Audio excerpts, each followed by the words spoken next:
بسم اللہ الرحمن الرحیم نحمدہ و نصلی علی رسولہ الکریم۔ میرے پاس آنے والے مریضوں میں بہت بڑی تعداد ایسے مریضوں کی ہے جو بے اولاد ہیں۔ بے اولادی آج ایک بہت بڑا مسئلہ ہے۔ اس کی وجوہات میں نے اپنی کتاب مشعل راہ میں تفصیل سے لکھی ہے۔ اگر ہم ان تدابیر کو اختیار کر لیں تو یہ مسئلہ کسی حد تک حل ہو سکتا ہے۔ اس کے اندر تو دیر سے بچیوں کی شادی کرنا بھی ہے کہ دیر سے شادیاں ہوتی ہیں، اس کی وجہ سے بہت سارے مسائل پیدا ہو جاتے ہیں، پھر اولاد نہیں ہوتی۔ اتنی پریشانی ہوتی ہے کہ میرے پاس بعض دفعہ لوگ وہ پیسے ہاتھ میں لے کر کہتے ہیں کہ حافظ صاحب یہ پیسے لے لیں اور ہمیں اولاد ہو جائے۔ لیکن آپ جانتے ہیں کہ قرآن کریم میں اللہ کریم نے فرمایا کہ من ذکر و انثیٰ ویجعل من یشاء عقیما، میں جسے چاہتا ہوں بیٹا دیتا ہوں، جسے چاہتا ہوں بیٹی دیتا ہوں، اور جسے چاہتا ہوں کچھ بھی نہیں ہوتا۔ تدبیر ہم کرتے ہیں، پھر اللہ پاک عطا بھی کرتے ہیں۔ ہمارا کام ہے رونا اور مانگنا اللہ کریم سے، عطا کرنا اس کا کام ہے۔ ہم اس کی حدود میں داخل نہیں ہو سکتے کہ ہم زبردستی کوئی چیز حاصل کر لیں۔ ہمارا کام رونا، گڑ گڑانا، مانگنا، داد کرنا، فریاد کرنا، اس کے سامنے بار بار حاجات کو رکھنا ہے۔ پھر بہت ساری تدبیریں ایسی ہوتی ہیں جو بزرگان دین سے مروی ہوتی ہیں، تو اللہ پاک کرم کرتے ہیں، رحم فرماتے ہیں۔ الحمدللہ میرے پاس ایسے جوڑے بھی ہیں جنہیں 20 سال بعد شادی کے 20 سال بعد اللہ پاک نے اولادیں عطا فرمائی۔ اور میں نے جس طرح کہا نا کہ میرے پاس بڑی تعداد میں جو لوگ علاج کے لیے آتے ہیں، معالجے کے لیے آتے ہیں، ان میں بے اولاد حضرات بہت زیادہ ہیں۔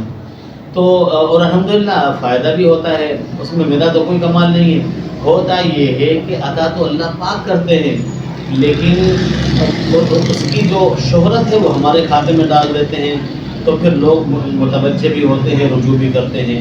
تو الحمدللہ ہمارے پاس بہت سارے جوڑے آئے جنہیں اللہ پاک نے اولاد عطا فرمائی۔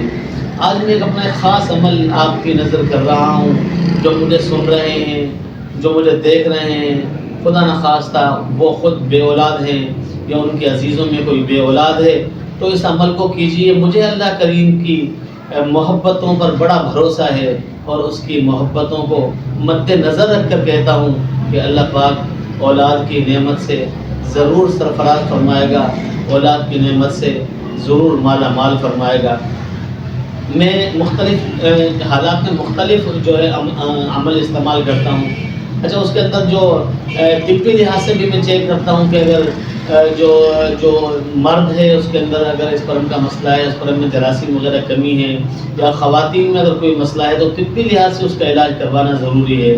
طبی لحاظ سے بھی علاج ساتھ کرواتے رہیں، اور میں جو یہ عمل بتلا رہا ہوں اس کو کرنا ہے۔ عمل یہ ہے بے اولادی کے لیے بہترین عمل ہے۔ انشاءاللہ آپ چند مہینے کریں گے، اللہ آپ کی گود بھری کرے گا، اللہ چاند سا بیٹا عطا فرمائے گا، خوبصورت سی بیٹی بھی دے گا۔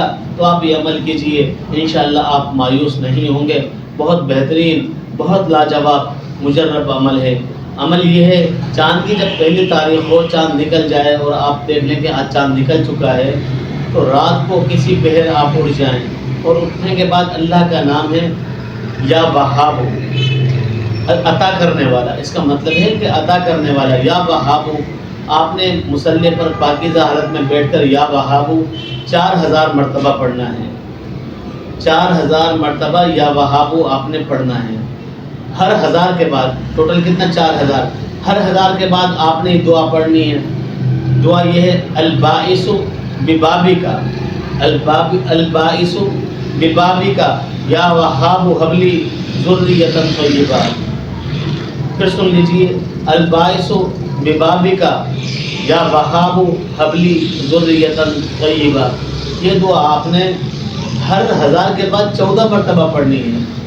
پہلے 4000 مرتبہ یا وہاب پڑھنا ہے، پھر ہر 1000 کے بعد یہ دعا آپ نے 14 مرتبہ پڑھنی ہے۔ اس طرح 4000 مکمل کر لینا ہے، اور مکمل کرنے کے بعد پھر وہی طریقہ جو میں نے کسی ایک اور ویڈیو میں بتلایا تھا کہ اپنا یہ جو سیدھا پاؤں ہے، جب یہ پڑھ لیں اس کے بعد اپنا یہ سیدھا پاؤں کھڑا کر لیں۔ سیدھا پاؤں کھڑا کرنے کے بعد اس گال کو اس گھٹنے سے ٹکا دیں۔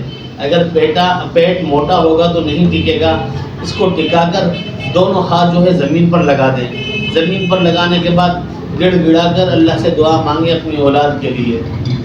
اتحیات میں جس طرح بیٹھتے اس طرح بیٹھ جائیں اور اس بار سیدھے والے گھٹنے کو کھڑا کرنا ہے, اپنے گال کو گھٹنے پر لگانا ہے جتنا لگ سکتا ہے, دونوں ہاتھ زمین پر ٹکا دینے, عاجز بندے کی طرح, گناہگار بندے کی طرح, ناکام بندے کی طرح اپنی تمام ناکامیوں کا اعتراف کر کر اللہ کے سامنے آپ نے بیٹھنا ہے. اس طرح بیٹھنا ہے اور اللہ سے گڑ گڑا کر اور رو رو کر دعا مانگنی ہے. اتنا اللہ کے سامنے رونا ہے کہ بے حال ہو جائے. اس طرح آپ نے پہلی تاریخ سے لے کر 14 تاریخ تک یہ عمل کرنا ہے, اور اس کے بعد 14 دن عمل کرنے کے بعد باقی جو مہینے کے دن ہیں اس کے اندر آپ نے پڑھائی نہیں کرنی اور باقی عام زندگی گزارنی ہے. انشاءاللہ پہلے مہینے کام ہو جائے گا. خدا نہ خواستہ اگر پہلے مہینے کام نہیں ہوتا, دوسرے مہینے بھی یہی عمل کریں, تیسرے بھی مہینے یہ عمل کریں. انشاءاللہ چند مہینے اگر آپ نے یہ عمل کیا, اللہ کریم آپ کو اولاد کی نعمت سے سرفراز فرمائیں گے. تو دعاؤں میں بڑی طاقت ہو جاتی ہیں, بدل جاتی ہیں تقدیریں. مصدر کی دعا سے جو آپ دعائیں کرتے ہیں انشاءاللہ تقدیریں بدلتی ہیں. پھر بھی اس مسئلے کے اس وظیفے میں کسی قسم کا شبہ ہو, کوئی بات سمجھ نہ آ رہی ہو, آپ ہمیں میسج کر سکتے ہیں, آپ واٹس ایپ پر رابطہ کر سکتے ہیں. انشاءاللہ مکمل رہنمائی کی جائے گی. اگر آپ حیدرآباد میں ہیں یا آپ میر پور خاص میں ہیں تو آپ بالمشافہ ملاقات بھی کر سکتے ہیں. میر پور خاص میں پیر, منگل, بدھ, جمعرات 4 دن بیٹھتا ہوں. حیدرآباد میں ہفتہ اور اتوار 2 روز بیٹھتا ہوں. انشاءاللہ مکمل رہنمائی آپ کی جائے گی. جب اللہ کریم آپ کا کام کر دے, جہاں آپ اپنے لیے دعا مانگتے ہیں, میرے لیے اور میرے اہل خانہ کے لیے بھی دعا کیجیے گا. اللہ تعالیٰ خلوص کے ساتھ ہمیں کام کرنے کے توفیق عطا فرمائے. آپ کا بھائی حافظ حبیب اللہ طبیب, سرائے فقیر, میر پور خاص, سندھ.